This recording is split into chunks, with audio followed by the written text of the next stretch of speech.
Shalom, sekali lagi shalom.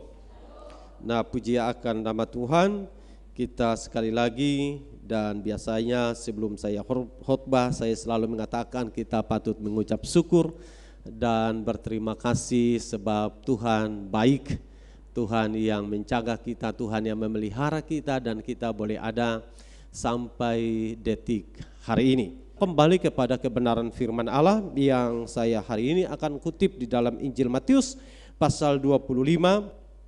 Kita akan baca ayat yang ke-14 sampai dengan ayat yang ke-25. Matius 25 ayat 14 sampai dengan ayat yang ke-25. Semua sudah dapat?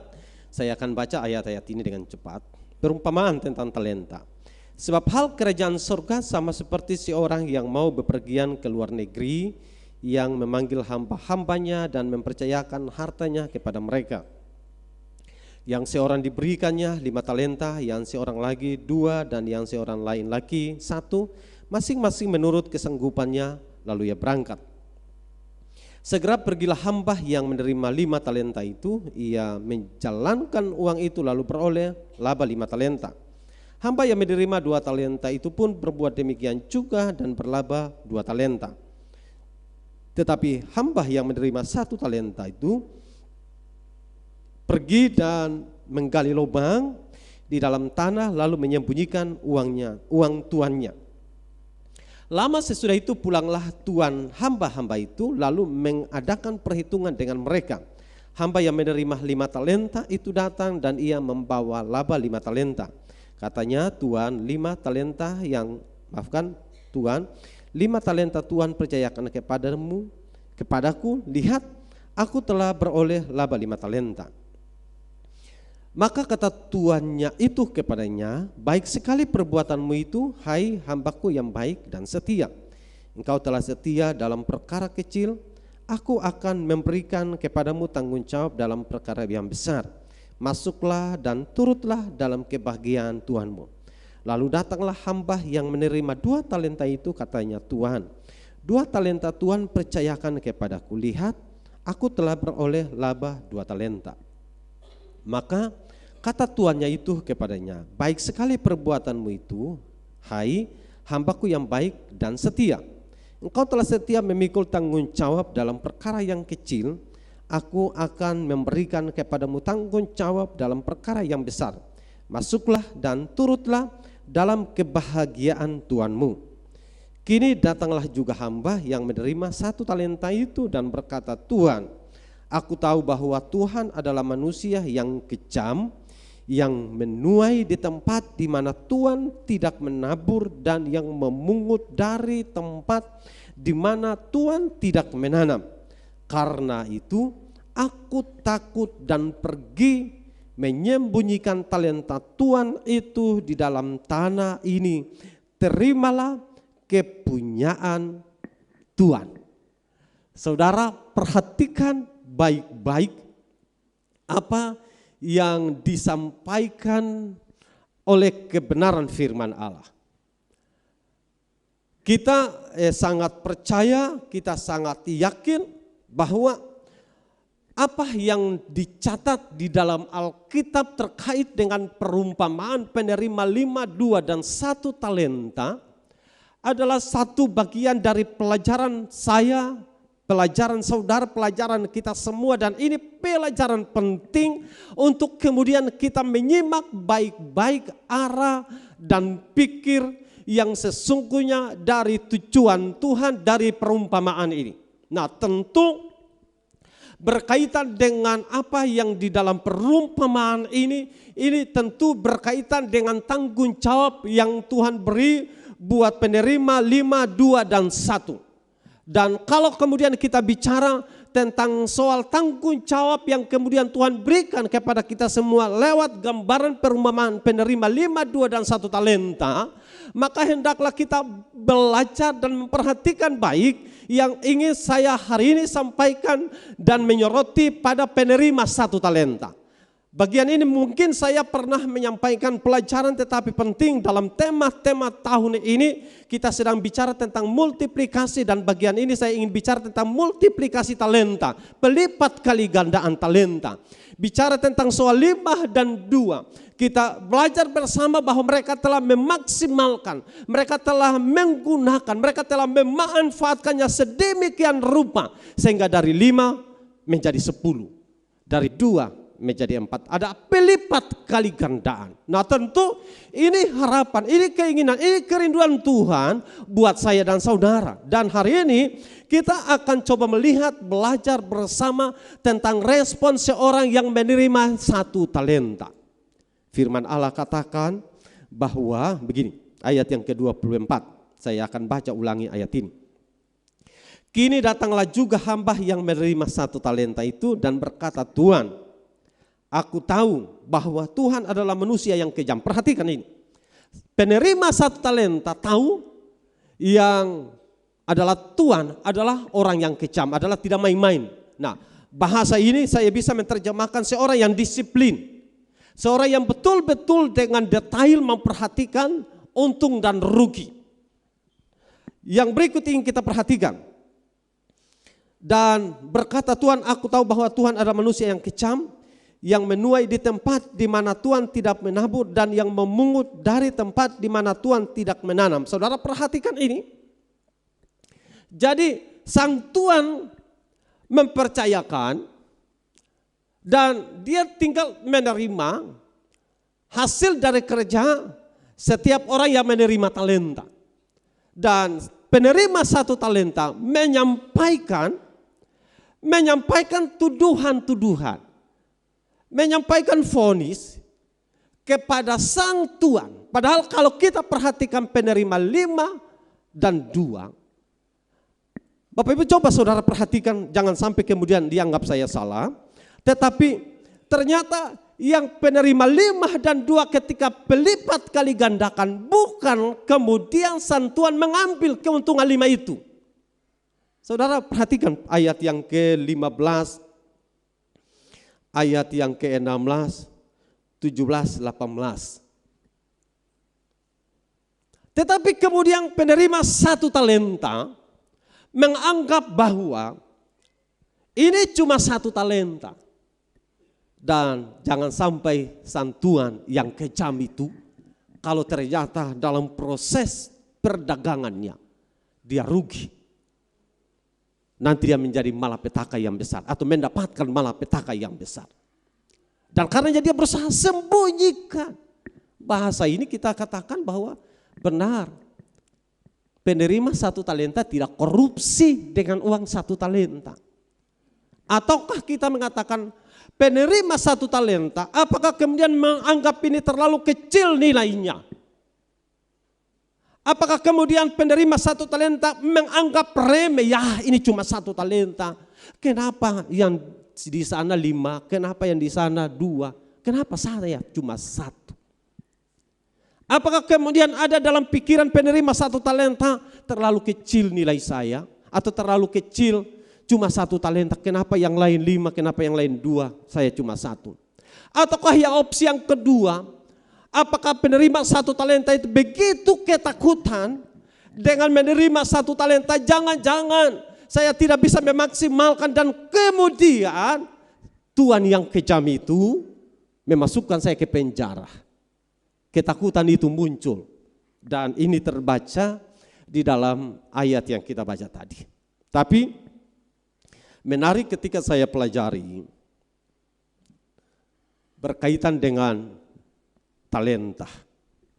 Saya ingin sedikit membaca bagian yang terkait dengan talenta. Talenta sebagai satuan mata uang, 1 talenta nilainya sekitar 6.000 denarius atau dinar. Kemudian digunakan dalam perjanjian baru itu yang saya katakan kata dinar. 1 talenta merupakan upah yang lazim untuk kerja 1 hari. Nilai 1 talenta adalah sekitar 20 tahun kerja. Saudara perhatikan. Satu talenta nilainya sama dengan 20 tahun kerja oleh seorang pekerja biasa. Ada dua kemungkinan jawaban. Pertama yang saya bisa katakan begini. Talenta yang disebutkan dalam Injil Matius 25 adalah ukuran berat setara dengan ukuran 34 kilogram. Jika dihubungkan dengan sistem pembayaran zaman ini yang menggunakan perak, maka satu talenta adalah 34 kg perak, harga per gram sekitar 13.000 gram, 13.000 per gram. Nah, kalau 13.000 per gram dikalikan dengan satu talenta nilainya 442 juta. Apakah sedikit? Sedikit keseng? Banyak, oke. Kedua adalah dengan membandingkan dengan upah pekerja, di mana Yesus mengatakan bahwa upah pekerja per hari adalah 1 denarius atau 1 dinar, adalah 1 koin perak seberat 3,9 gram. Jadi 1 talenta adalah setara dengan 23,9 tahun upah harian kalau dalam hitungan berkaitan dengan koin perak. Pekerja, ya, kemudian asumsi penggunaan UMR ini dalam hitungan, kalau kemudian dalam hitungan Jakarta yang saya perhatikan di tahun 2019 dikatakan kurang lebih 3,9 juta per bulan kalau upah per hari. Maka kalau kemudian dihitung dengan satu talenta itu setara dengan 3,9 juta kali 12 kali 23,9, maka kira-kira 1,2 miliar per satu talenta. Dalam dua perbandingan itu antara yang 442 juta, 1,2 miliar. Maka dalam hitungan satu talenta yang oleh penerima satu talenta, kita bisa menganalisa bahwa penerima satu talenta ini dia tidak siap menggunakan. Dia tidak siap memanfaatkan uang yang banyak itu. Sehingga dia berusaha untuk kemudian menyembunyikannya. Dia tidak mau, mungkinkah tidak mau 1 rupiah pun yang istilah orang Ambon bilang takur. Dan dia takut dengan sang Tuhan yang kejam. Tetapi kalau kemudian ada prediksi lain yang mengatakan bahwa penerima satu talenta itu menganggap terlalu kecil. Ya, beta sembunyikan saja. Maka saya mau ingin menyampaikan beberapa pertanyaan penting yang kiranya ini menjadi bahan refleksi, menjadi bahan evaluasi bagi saya, bagi saudara. Pertanyaan penting yang saya bisa sampaikan begini adalah, apakah kemudian kita menilai bahwa setiap talenta, setiap kepercayaan yang Tuhan berikan itu, penilaian kita itu berharga atau tidak? Kalau dari penerima 5, 2, dan 1 dan dalam hitungan satu talenta itu saja ada prediksi perbandingan harga antara 442 juta dan satunya lagi dalam hitungan perbandingan 1,2 miliar. Maka kita akan mengatakan talenta yang Tuhan berikan adalah sebuah talenta yang tidak main-main. Harganya mahal, harganya luar biasa.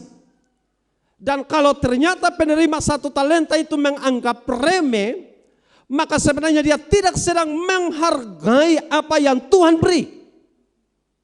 Nah, tentu ini menjadi sebuah catatan ketika kita mengatakan, ya beta pun talenta ini terlalu sedikit, ya pas-pasan. Saya mau ingin mengatakan bahwa di hadapan Tuhan tidak ada satupun istilah yang mengatakan pemberian Tuhan itu tidak berharga. Di hadapan Tuhan semua berharga. Jangan kemudian kita membuat penilaian, ya orang itu punya talenta banyak, beta cuma sedikit. Saya tidak sedang ingin membandingkan harga atau nilai dalam bentuk penilaian rupiah yang tadi saya sampaikan, tapi saya bicara tentang kepercayaan Tuhan sekarang. Yang pertama saya bicara tentang perbandingan talenta dalam nominal rupiah. Tapi itu kemudian kita akhirnya temukan satu talenta nilainya tidak sedikit. Nah sekarang saya ingin bicara talenta bukan lagi soal tentang rupiahnya, tapi saya ingin bicara tentang soal pemberian Tuhan, kepercayaan Tuhan, keahlian. Segala yang Tuhan beri. Dan saya ingin mau mengatakan bahwa kalau andaikan kemudian kita menganggap apa yang kita punyai, apa yang kemudian Tuhan beri, apa yang kemudian kita terima sejak ketika kita terlahir, dan kemudian kita hari ini bisa menjalani dan menganggap bahwa itu terlalu kecil, itu tidak berharga, itu terlalu sederhana. Saya mau ingin menunjukkan kepada saudara bahwa Tuhan selalu memberikan yang terbaik. Tidak ada yang istilahnya tidak berharga. Terbaik. Karena yang Tuhan beri itu terbaik. Maka kita harus bisa menempatkan semua yang Tuhan berikan itu dengan porsi terbaik. Sebagaimana Tuhan begitu menghargai kita. Jadi sebatas manakah kemudian kita menilai apa yang Tuhan beri itu. Apakah itu berharga atau tidak. Yang tadi sudah saya sampaikan bahwa Tuhan selalu memberi kepada kita yang terbaik. Yang berikut yang ingin saya sampaikan buat kita semua adalah apakah kemudian kita berusaha membandingkan talenta kita, talenta orang lain. Saya mau agar supaya kita fokus dengan apa yang kita punya dan orang lain fokus dengan apa yang orang lain punya. Amin. Amin. Mari kita semua fokus dengan apa yang Tuhan beri buat saya dan saudara. Jangan kemudian kita fokus membuat perbandingan-perbandingan. Karena kalau ketika kita membuat perbandingan-perbandingan antara talenta kita, antara kelebihan kita dengan orang lain, kadang kita menjadi orang yang tidak percaya diri. Kadang membuat kita menjadi orang yang tidak yakin dengan diri ini.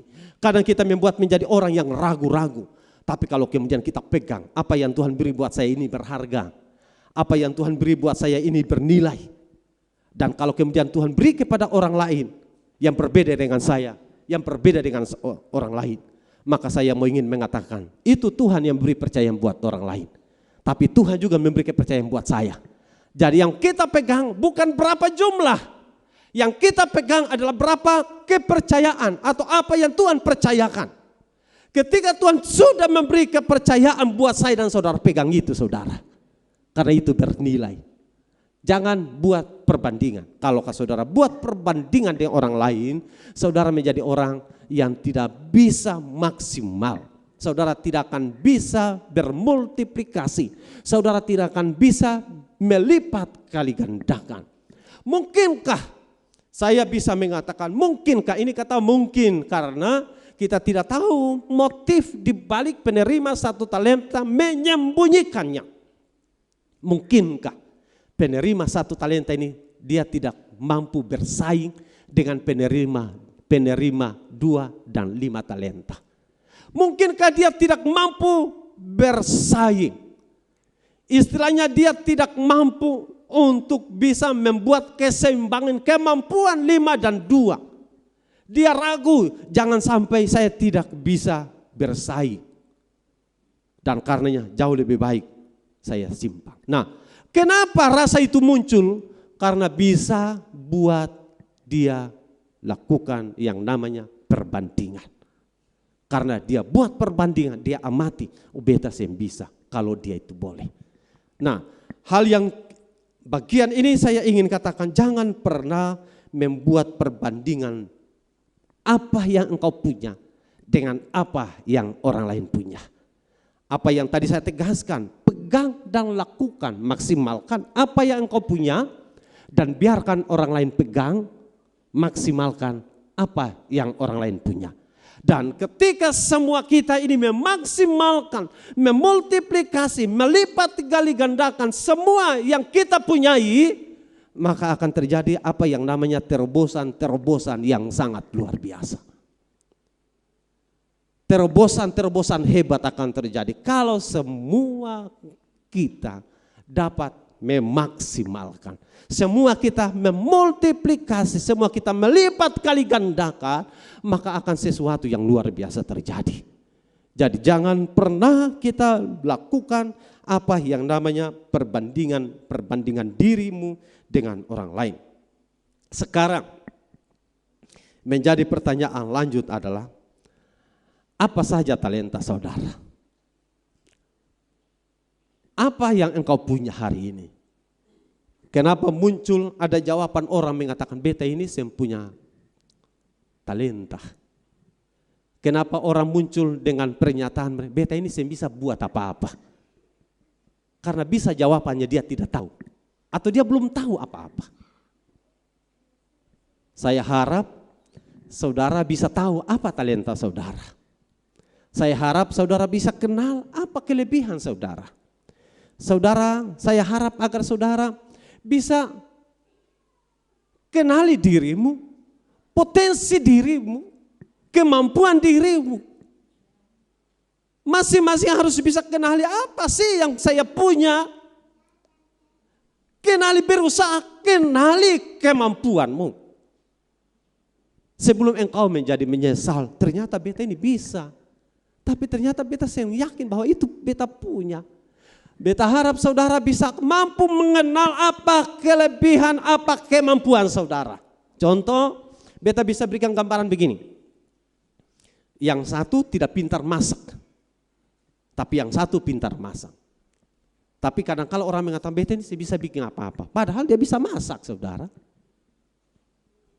Jadi ini contoh praktis yang ingin saya sampaikan, bahwa mari masing-masing kita selaku anak-anak Tuhan, yang kecil, yang remaja, yang dewasa, yang orang tua. Ayo, mari masing-masing kita hendak kenali apa sih kemampuan saya, apa sih kelebihan saya, apa sih talenta saya. Supaya apa? Kita bisa mengenalinya, dan ketika setelah mengenalinya, kita akan lipat kali gandakan. Bagaimana lipat kali gandakan kalau kita sendiri tidak tahu apa yang kita punya? Untuk melipat kali gandakan, kita harus bisa tahu dulu apa kemampuan kita. Kalau kita sudah tahu kemampuan kita, saudara silahkan lipat kali gandakan kemampuan saudara. Sehingga berlipat-lipat kali. Amin. Baik, yang berikut yang ingin saya tanyakan, bahwa kira-kira kalau saudara sudah tahu ini, kalau yang belum tahu kita mau bilang apa? Tugas pertama adalah ya dia cari tahu tugas dia. Kalau dia belum tahu, ya usaha, dia harus tahu apa kemampuan dia. Selaku anak-anak Tuhan, jangan saudara berdiam diri dengan mengatakan ya sudah beta begini saja. Masuk gereja, keluar gereja. Itu harap gampang namanya. Saudara tidak boleh harap gampang. Saudara harus bisa tahu, usaha, kerjakan dirimu supaya sampai saudara bisa tahu apa kemampuan saya, apa kelebihan saya, apa talenta saya. Saudara harus bisa kerja keras untuk tahu apa kelebihan saudara. Dan kalau saudara sudah tahu apa kelebihan, apa kemampuan, apa talenta saudara, maka kemudian saya ingin lanjut dengan pertanyaannya begini. Kalau saudara yang sudah tahu, yang belum tahu tadi sudah beta katakan, ya sudah mau bilang apa, belum tahu. Tugas sekarang cari tahu. Amin.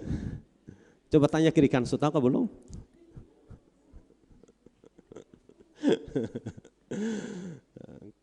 Tanya lanjut, kalau jawabannya belum, cari tahu. Oke, kita lanjut. Kalau sudah tahu, apakah sudah digunakan atau belum? Tanya dia. Yang tadi jawabannya belum, ya sudah. Sekarang tanya ke dia yang jawabannya sudah. Tanya dia, sudah gunakan belum? Tanya dia, jangan diam. Ya, supaya sama-sama berimbang kah? Yang belum tahu, yang sudah tahu bilang cari tahu. Sekarang yang belum tahu, tanya kepada yang sudah tahu dan jawaban dia sudah tahu. Yang belum tahu, tanya ke dia, sudah gunakan belum? Oke, kita lanjut. Kalau kemudian belum digunakan, pertanyaannya, kenapa belum digunakan? Kenapa? Amin. Sekarang kalau belum tahu, cari tahu. Kalau yang sudah tahu, apa sudah digunakan? Atau sudah tahu atau belum, lalu kemudian macam-macam, lalu kemudian saya tadi katakan juga bahwa kalau sudah tahu, sudah digunakan belum? Nah sekarang lanjut. Kalau sudah digunakan untuk apa? Apa digunakan untuk diri sendiri? Atau apa? Ya ini beta talenta, ya beta gunakan untuk beta sendiri. Ataukah kemudian apakah digunakan untuk dunia saja? Dan tidak bisa kita tutup mata. Banyak anak-anak Tuhan yang Tuhan sudah beri dia talenta, kelebihan, kemampuan, dia gunakan untuk diri sendiri dan dia gunakan untuk dunia. Tapi yang ketiga yang ingin saya sampaikan, kalau sudah tahu dan digunakan apa untuk pekerjaan Tuhan atau tidak. Nah hari ini saya mau ingin agar supaya dua hal itu bisa dilakukan. Yang pertama, kalau sudah tahu, gunakanlah talentamu untuk dirimu dalam mengembangkan pelayanan pekerjaan Tuhan. Amin. Gunakanlah apa yang engkau punyai untuk dirimu bagi pelayanan pekerjaan Tuhan. Jangan digunakan untuk dunia. Gunakanlah untuk pekerjaan Tuhan. Dan saat engkau gunakan untuk pekerjaan Tuhan akan berdampak bagi banyak orang untuk kemuliaan nama Tuhan. Tapi kalau untuk diri sendiri, maka jelas-jelas akan menjadi nyata sampai mati untuk diri sendiri. Karena apa? Karena rasa egois itu tumbuh di hati yang merasa itu beta, itu diri beta, bukan orang lain. Tapi kalau untuk Tuhan akan merangkul kepentingan banyak orang dan kepentingan nama Tuhan dipermuliakan. Ingin agar supaya kita mari bersama-sama memperhatikan dengan baik bagian ini.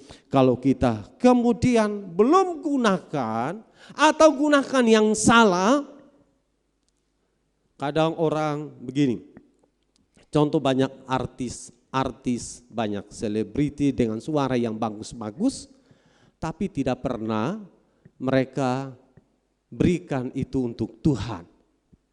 Lebih banyak hanya komersil dan lain sebagainya, jual suara dan lain sebagainya. Nah banyak sih yang demikian. Nah saya mau dilewat kesempatan ini, apapun talenta saudara, apapun kelebihan saudara masing-masing saudara tahu, tetapi saya rindu kita semua mari ayo membawa atau menggiring atau bersama-sama berarak-arakan masuk kepada satu pintu yang namanya pintu kepentingan kerajaan Allah. Kita bawa sama-sama ke sana. Kita bawa sama-sama ke sana agar supaya ada dampak-dampak besar yang oleh dampak-dampak itu Tuhan tersenyum. Karena kita ternyata mampu memaksimalkan apa yang Tuhan percayakan. Kita dapat mampu memultiplikasi, melipat, gali gandakan apa yang Tuhan telah beri buat saya dan saudara. Bukan seperti penerima satu talenta. Saya bisa mengatakan egois. Betul ini penerima satu talenta, dia simbang. Karena bahasa ini banyak orang yang menerjemahkan begini. Orang yang menerima satu talenta atau kelebihan-kelebihan yang dia punya itu termasuk bisa penerima banyak sekali talenta-talenta dia. Bukan cuma contoh saja kalau kita mengistilahkan dalam keahlian, dia bisa main keyboard, dia bisa main drum, dia bisa main gitar, dia bisa menyanyi dengan baik, dia bisa menari dengan baik, dia bisa loncat sana, loncat sini saudara. Tapi untuk diri sendiri, bukan untuk Tuhan, untuk orang lain, namanya egois. Dan karenanya saya kesempatan ini saya katakan, ayo kalau kemudian ada orang yang demikian, hari ini waktunya kita coba memperbaiki dan mengatakan, Tuhan saya mau talenta ini untuk Tuhan. Saya mau talenta ini saya berikan untuk Tuhan. Karena ketika talenta kita berikan untuk Tuhan, Tuhan pakai talenta yang kita beri untuk kerajaan Allah.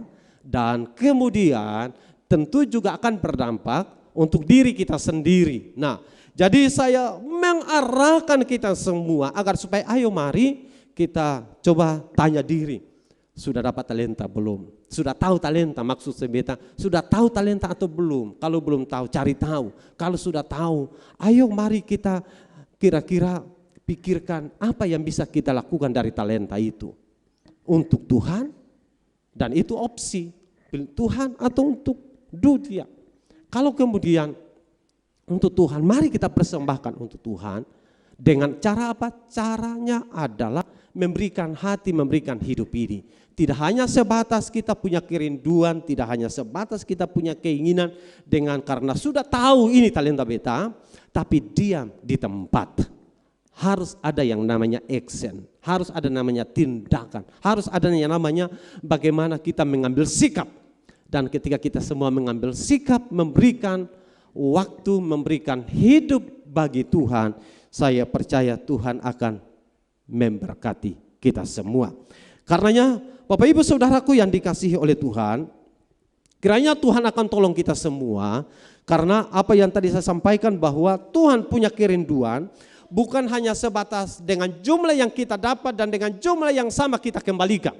Saya percaya Tuhan punya kerinduan agar supaya ada pelipat kali gandaan. Ada multiplikasi.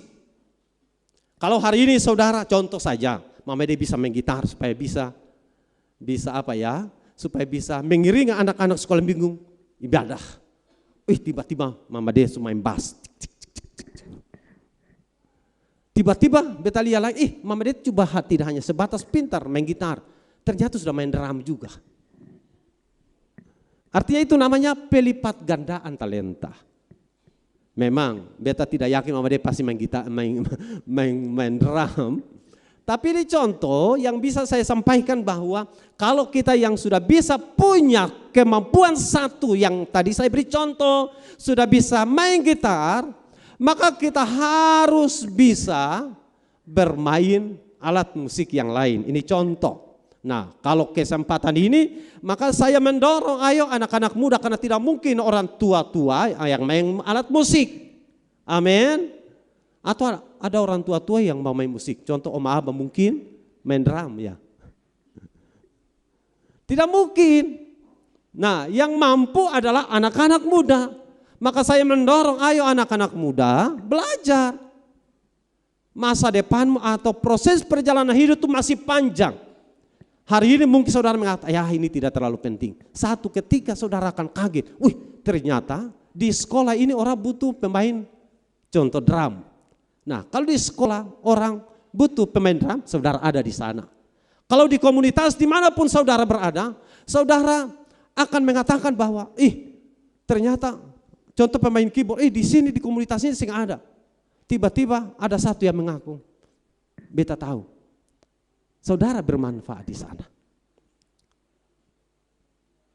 Saya sempat waktu itu ada sedikit diskusi dengan Ruhel, dan waktu itu Ruhel masih Kalimbidata masih kecil bersama dengan anak-anak yang lain. Saya kalau mengistilahkan masih kemerah-merahan. Lalu kemudian ya mungkin kita ingat waktu itu Ruhel di sini dia sempat belajar sedikit-sedikit MC sedikit, ada melayani, dan kemudian waktu dia keluar dan setelah ada dia di Semarang, sempat dia komunikasi dengan beta dan mengatakan, Pak, ternyata apa yang dulu Pak sampaikan itu benar. Di gereja ini kita dilatih dengan hal yang kelihatan biasa, ternyata itu menguji rasa yakin, kepercayaan diri untuk kita bisa berani di mana saja.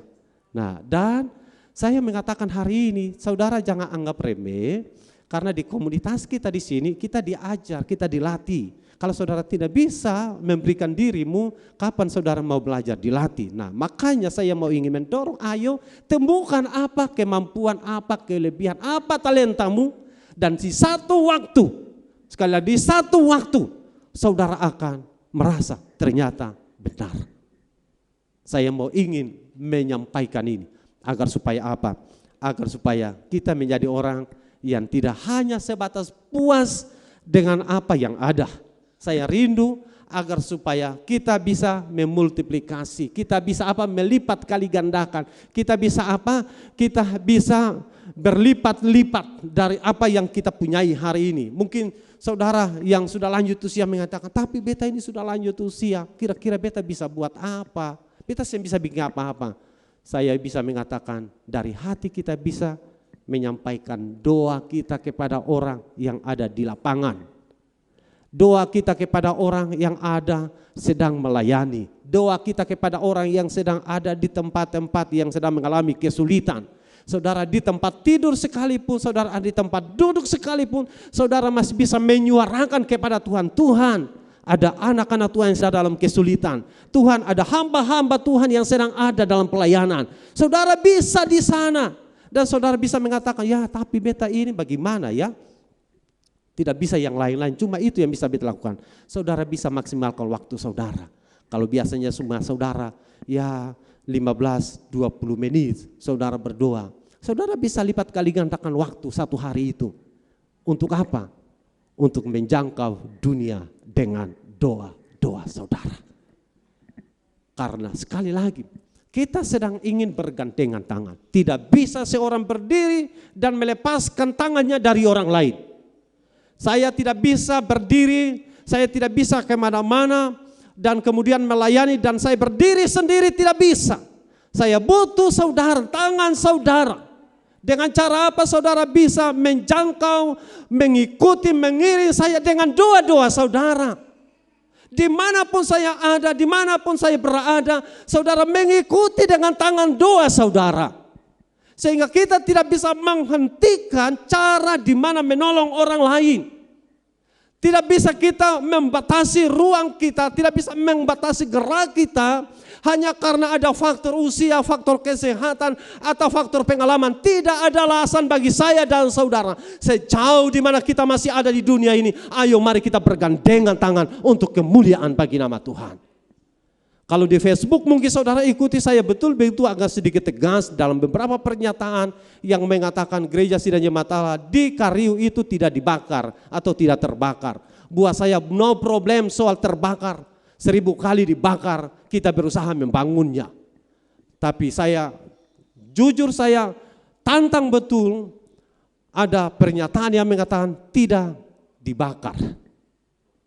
Yang mengatakan itu bukan gedung gereja, itu rumah jemaat yang dipakai beribadah. Dan saya selalu katakan bahwa itu bukan rumah jemaat yang dipakai untuk beribadah, tapi itu gereja. Gereja yang dibangun pasca kerusuhan tahun 99. Tapi ada pihak tertentu yang menutupinya dan mengatakan bahwa itu rumah ibadah. Nah memang kita organisasi gereja ini tidak pusing soal nanti ada torengnya, soal ada ornamen-ornamen yang terlihat seperti sebuah gereja yang enggak. Kita ini tidak pusing dengan ornamennya, yang kita pusing hanya soal bagaimana manfaat ruangannya. Nah kita sasarannya ke sana. Tapi saya cukup menyesal dengan pernyataan yang mengatakan itu bukan gedung gereja, itu rumah ibadah. Dan karenanya saya membuat pernyataan-pernyataan yang kadang agak keras di sana. Karena saya tahu itu haknya anak-anak Tuhan. Karena kalau itu diam, maka efeknya jangka panjang. Nah, kalau contoh saja suatu ketika jemaat di sana ingin membangun gereja kembali, lalu cari dana dan mengatakan ketumpung gedung gereja ini sudah bakar, jadi ketemu ingin cari dana. Lalu kemudian orang mengatakan, ya kita tahu kan gereja senta bakar, kenapa cari dana? Nah bisa efeknya sampai di sana. Dan karenanya saya agak keras di sana. Kami dalam rencana besok hari Senin kami konferensi pers saudara. Mau ingin menjelaskan semuanya. Dan saya rindu saudara doakan itu saudara supaya kebenarannya itu dibuka dengan baik. Nah, supaya apa? Buat saya tidak masalah mau siapa yang mau bakar, itu urusan dia dengan Tuhan. Urusan kita adalah faktanya harus disampaikan bahwa benar itu gedung gereja. Cukup di situ saja. Tapi kalau mengatakan itu rumah ibadah, itu yang menjadi semakin polemik. Nah, jadi saya menyampaikan ini dengan maksud agar supaya kita doakan. Saya juga tidak mau pernyataan seperti yang tadi saya sampaikan ini orang memanfaatkan dan memprovokasi orang lain untuk istilahnya mengacaukan Maluku ini. Itu juga bukan tujuan dan saya juga tidak senang dengan itu. Tapi kalau kemudian faktanya demikian dianggap tidak, maka justru itu menjadi sesuatu yang salah menurut saya. Dan karenanya itu kita perlu buka. Kita buka agar supaya kebenaran itu bisa dibuktikan atau diketahui oleh banyak orang. Dan saksi-saksi kunci jelas sudah tahu semuanya. Dan karenanya saya mau ingin menyampaikan bagian ini adalah bahwa engkau punya talenta dan tidak bisa lagi dengan tenaga. Saudara bisa dengan doa mengikutinya. Dan macam-macam hal yang bisa kita lakukan untuk menolong agar supaya gereja Tuhan tetap hidup, bertumbuh, berkembang bagi kemuliaan nama Tuhan. Amin. Tuhan Yesus memberkati kita semua dengan kebenaran firman Allah yang tadi saya sampaikan. Sekali lagi inti yang ingin saya sampaikan, ayo mari kita multiplikasi, mari kita lipat kali gandakan semua talenta. Jangan remehkan talenta, karena Tuhan memberi itu dengan sebuah nilai yang mahal buat saya dan saudara. Jangan pernah anggap remeh, karena yang dari Tuhan selalu itu bernilai. Tuhan Yesus memberkati kita semua.